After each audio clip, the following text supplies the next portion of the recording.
매월 $3,000 넘는 렌트비를 꼬박꼬박 내고 계신 분들, 잠깐 들어보세요. 지금까지 여러분이 매달 납부한 그 렌트비가 정작 내 크레딧 점수에는 전혀 반영되지 않는다는 사실은 모두 알고 계시죠? 놀랍게도 캘리포니아에서 2025년 4월부터 이 불합리한 상황이 완전히 바뀌었습니다. 집을 소유하지 않아도 렌트비만 제때 내면 크레딧 점수를 올릴 수 있는 새로운 법이 시행된 거죠. 먼저 캘리포니아 렌터들이 처한 현실부터 살펴보겠습니다. 현재 캘리포니아 전체 가구의 44%가 렌터입니다. 이는 전국 평균 35%보다 훨씬 높은 수치죠. 뉴욕주 46% 다음으로 전국에서 두 번째로 높은 렌터 비율입니다. 특히 로스앤젤레스는 53%, 샌디에이고는 52.4%로 전국에서 가장 높은 렌터 비율을 기록하고 있습니다. 이들이 매달 지불하는 평균 렌트비는 약 $2,700로 전국 평균보다 38%나 높습니다. 문제는 이렇게 높은 렌트비를 매달 꼬박꼬박 내도 크레딧 점수에는 전혀 도움이 되지 않았다는 점입니다. 반대로 렌트비를 연체하거나 미납하면 크레딧에 악영향을 주는 불공평한 시스템이었죠. 이런 불합리함을 해결하기 위해 등장한 것이 바로 AB 2747 법안입니다. 매트 헤인이 캘리포니아 하원의원이 발의한 이 법안은 2024년 9월 19일 개비인 유섬 주지사의 서명을 받아 정식 법률이 되었습니다.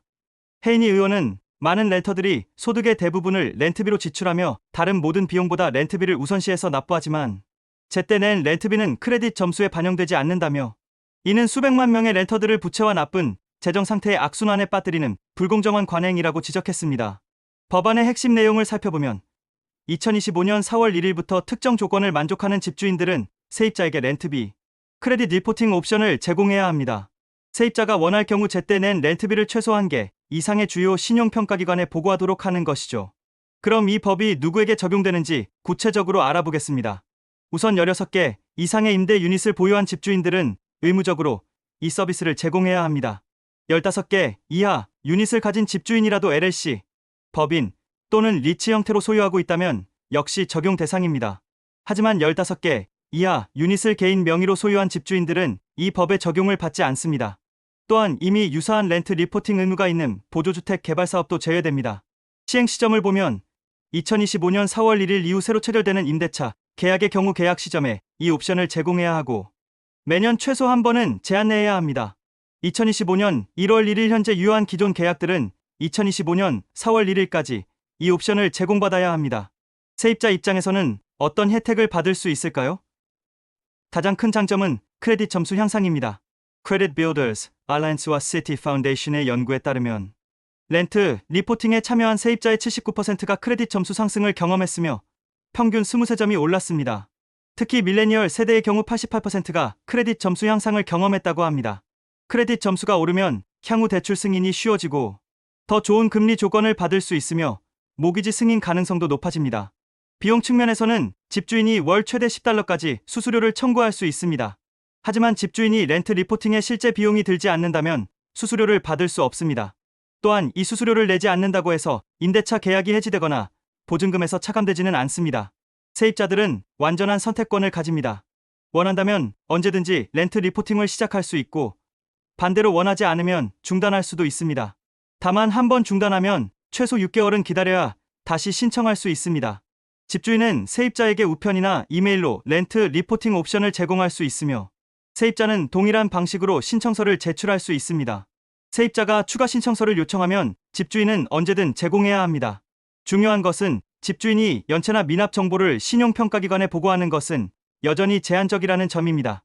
이 법은 오직 긍정적인 렌트 납부 정보만을 보고하도록 하고 있어 세입자들에게 불리한 정보가 자동으로 공유되지는 않습니다. 그럼 크레딧 점수가 올라가면 실제로 어떤 도움이 될까요? 현재 미국에서 아파트 렌트에 필요한 크레딧 점수는 일반적으로 670에서 739점 범위입니다. 미국 렌터들의 평균 크레딧 점수는 650점 정도이니 많은 렌터들이 이 기준에 못 미치는 상황입니다. 크레딧 점수가 좋아지면 우선 더 좋은 조건의 아파트를 구할 수 있습니다. 보증금도 적게 내도 되고 대출 승인도 쉬워집니다. 특히 향후 주택 구매를 계획하는 분들에게는 매우 중요한 발판이 될 수 있죠. 2025년 7월부터는 연방주택금융청이 페니메이와 프레디맥에서 렌트 납부 기록을 포함한 Vantage Score 4.0을 모기지 심사에 사용하도록 의무화했습니다. 이는 렌트 리포팅이 실제 주택 구매에도 직접적으로 도움이 된다는 의미입니다. 이 법 시행에 맞춰 다양한 기술 업체들이 렌트 리포팅 서비스를 제공하고 있습니다.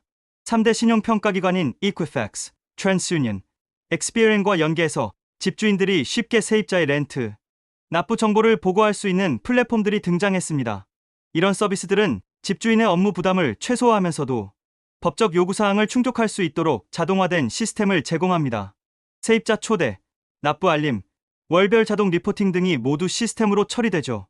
특히 대형 부동산 관리 소프트웨어들도 렌트 리포팅 기능을 통합하고 있어 집주인들의 도입 부담이 크게 줄었습니다. 캘리포니아가 선두주자이지만 다른 주들도 비슷한 움직임을 보이고 있습니다. 콜로라도는 이미 집주인들이 매년 세입자에게 렌트 리포팅 옵션을 제공하도록 하는 법을 시행하고 있습니다. 미주리주에서도 하우스 빌 938이라는 유사한 법안이 발의되었고, 앞으로 몇 년간 더 많은 주에서 이런 법안들이 도입될 것으로 예상됩니다. 전국적으로 렌트 리포팅 참여율도 꾸준히 증가하고 있습니다. 2024년 11%에서 2025년 13%로 증가했으며, 이는 소비자들이 직접 제3자 서비스를 통해 렌트를 리포팅하는 경우가 늘어났기 때문입니다. 하지만 주의할 점들도 있습니다. 우선 모든 집주인이 이 서비스를 제공하는 것은 아니라는 점입니다. 15개 이하 유닛을 개인 명의로 소유한 집주인들은 의무 대상이 아니니까요.